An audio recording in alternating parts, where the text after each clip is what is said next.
Hi guys, Erty here. Welcome back to episode 7 on the SMB server. So we are over here because DC has asked for us to help out with something. So I've already taken liberties and collected all of the relevant materials that I need. Oh yeah, look, he's done his wall. It's amazing. It goes all the way around, and there's a bunch of other stuff. But okay, so he said that he believes. Let's have a look. He believes that one of the villagers is missing. Oh yeah, potato villager looks like he's missing. So let's have a quick check, double check he's not hiding somewhere. No, definitely no villager around here, is there? Okay, so oh look, Mary's on. She's a new member of the team. Gold team.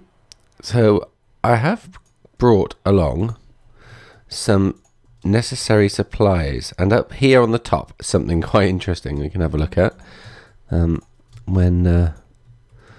Right, to do a corner we have to kind of goes up, corner straight, and then up, I think, something like that. Let's get up there.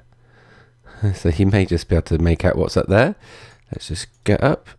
So we've got this guy, he's ready in there for when beetroot's 1.9. And then we got all these guys. Look at them.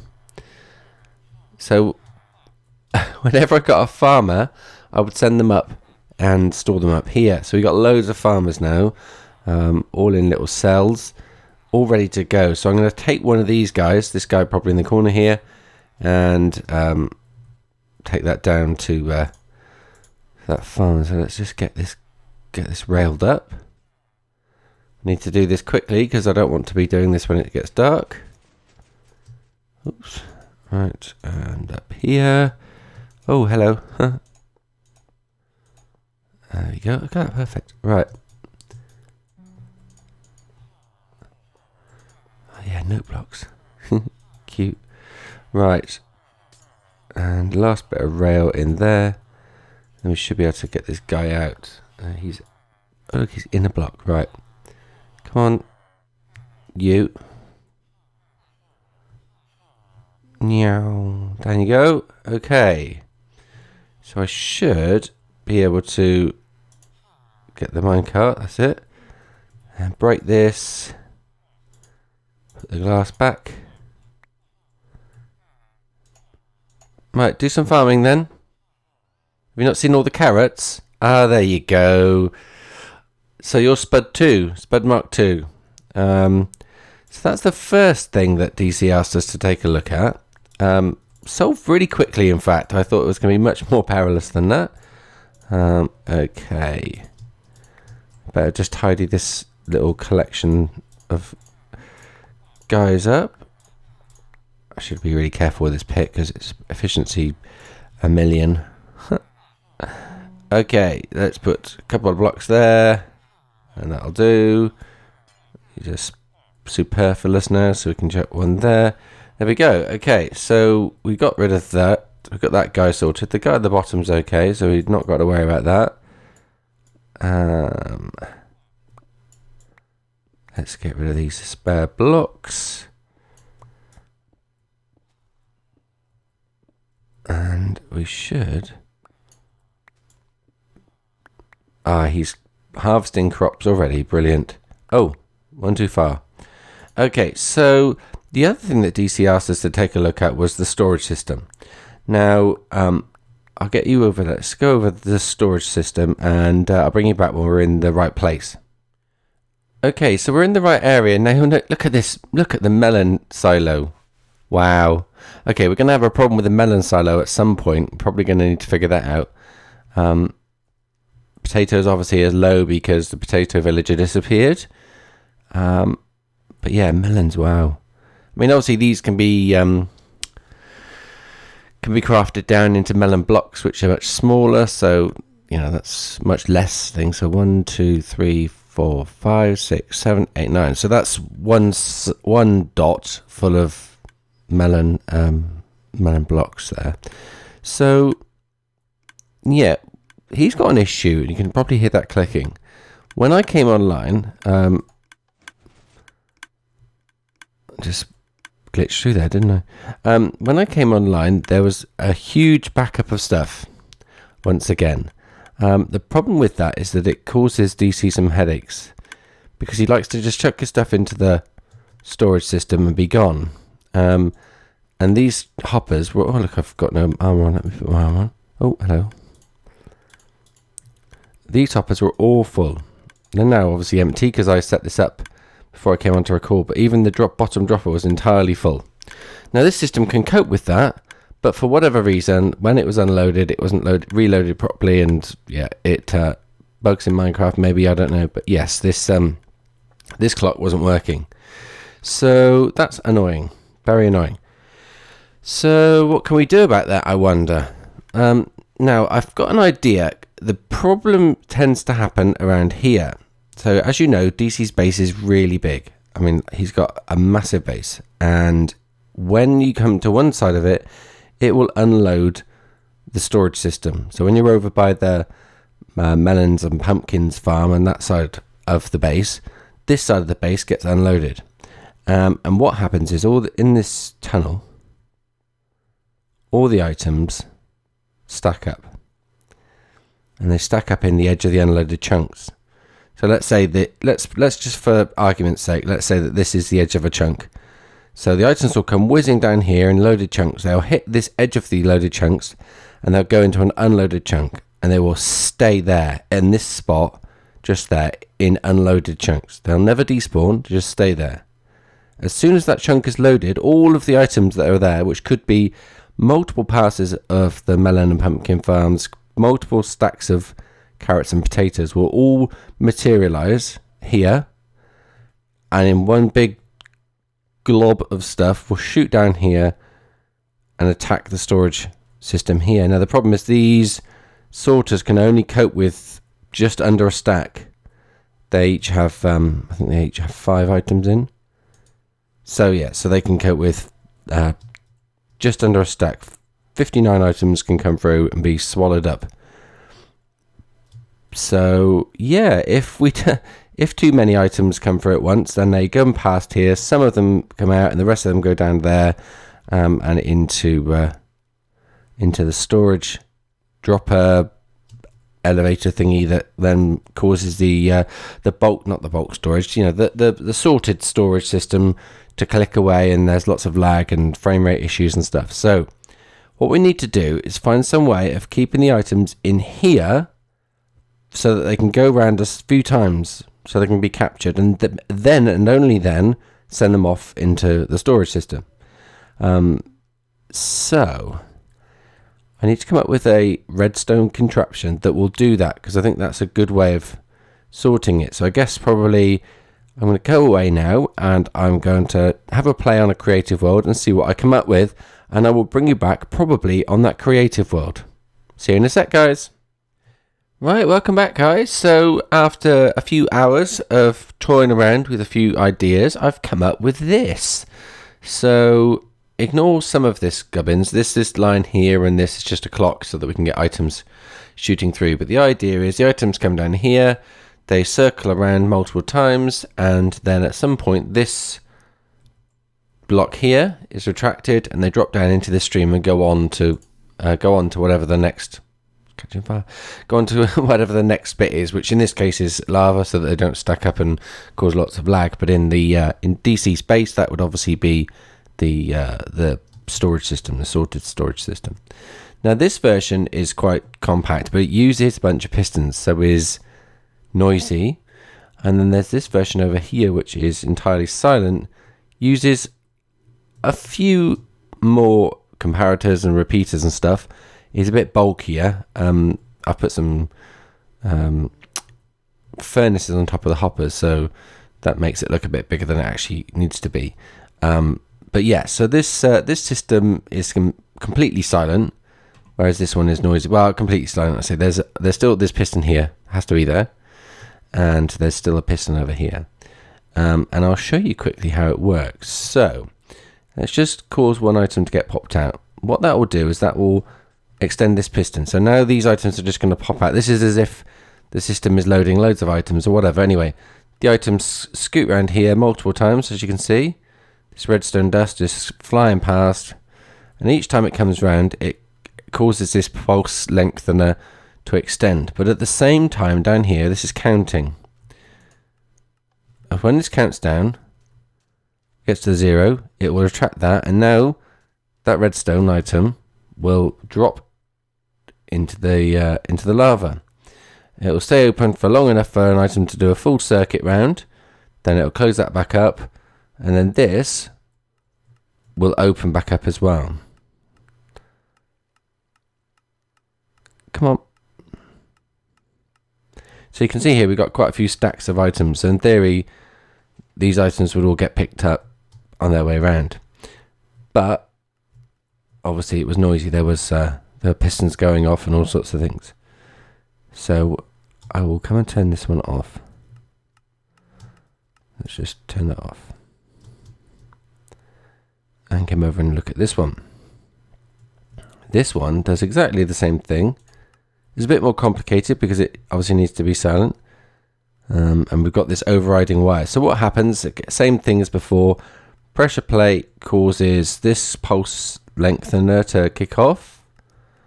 And when it's first activated, there's a monostable circuit here that pushes an item from this dropper into the hopper that kicks off this, which unlocks this clock, and it's now counting the items from one side to the other. When it gets to, this is based on the Zuma Voids design, but made side by side, and when it gets to 0, it flashes this through here, another D flip-flop, another monostable circuit, and kicks this one off, and whilst this one is running, it's retracted, and at the same time this is powered, so it keeps this piston extended. So that piston is still extended, that one is retracted. When that one gets retracted, then this pulse extender here pops out, so it's much quicker at resetting. The silent system is actually much quicker at resetting. You don't have to wait for the items to travel all the way back because they've traveled all the way back whilst this is doing its job. So yes, it's much quicker to reset. So I think I'm going to build this design on the SMB server. I'm going to come and build this in DC's base. It's going to take a bit of work to unhook everything he's got and re-implement it using this design. So I think I'm going to do this as a speedy up, time-lapsey wonderfulness with music. So I will see you guys on the other side of that.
So that's completed. Hope you enjoyed the time lapse, guys. The digital math song is really, really good. I really enjoyed that song. So, and I thought I'd bring the whole thing to you, and hopefully the footage was interesting. So this, yeah, as I said, this is done. Now we've made a few minor modifications to it. So the first one is the pressure plate, which before was here, and what would happen is as soon as the items dropped into the system, they'd hit that pressure plate and start off all the clocks and everything. And then if they got immediately collected, the clock would sit there blocking any new items coming in. They'd be stacking up behind that raised piece of packed ice that you saw in the time lapse. Yeah, no new items would go in, and then loads of items would go in at once, and it would the thing would repeat over and over again. Now, if the items do get collected before they come all the way round, then there's no point kicking off this whole timing circuit and that sort of stuff. So now, as you can see with this pumpkin, it didn't go all the way around, so nothing happened. There's no redstone going on. Assuming it gets collected within one pass, then there's no redstone, there's no water changing, there's no pistons being extended or retracted or anything like that. So it's much less or much more lag efficient, I guess. Now, if multiple items or multiple stacks of items do come through and they can't be collected by the hoppers, then what will happen is they will come across this pressure plate here, and that will kick off this process as before. So as you saw in the time lapse, so that will help when DC or whoever's been nearby but caused this area to be unloaded, and multiple sort of stacks of pumpkins and melons and things come through at one time. The other thing that I've done is I've added this additional override line. If, for example, 2 stacks of pumpkins come through, the system can't pick it up in one go, but it could probably do it in 2 or 3, and there's no point opening up the floodgate down here if they've all been collected after a couple of passes. So what happens is if there's nothing in the system, this line stays off, and this torch is on. And so when this clock has completed its pass, it activates the monostable circuit under here with the dropper and the hopper, and this comparator then won't output anything. So it won't start off this clock, which retracts this. You'll just immediately unpower the line I'm stood on, and that will retract the piston here, and the process will start again. So it works really, really well. It didn't cope with about 10 stacks of things. So I've doubled the amount of time that the clock stays live for, but that doesn't matter too much because that clock will only go. So now it's gone from 1 stack of 64 items to 2 stacks of 64 items. So that will only happen if loads and loads of stacks of items come through, or items that that can't be sorted by the bulk storage. They'll sit in here for a little while and then off they go.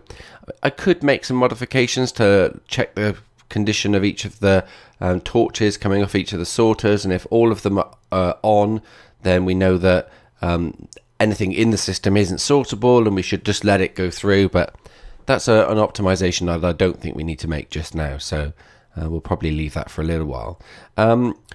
So I hope you guys have enjoyed the episode. I've really enjoyed making that time lapse and taking a screen print of the back of my head. Weird.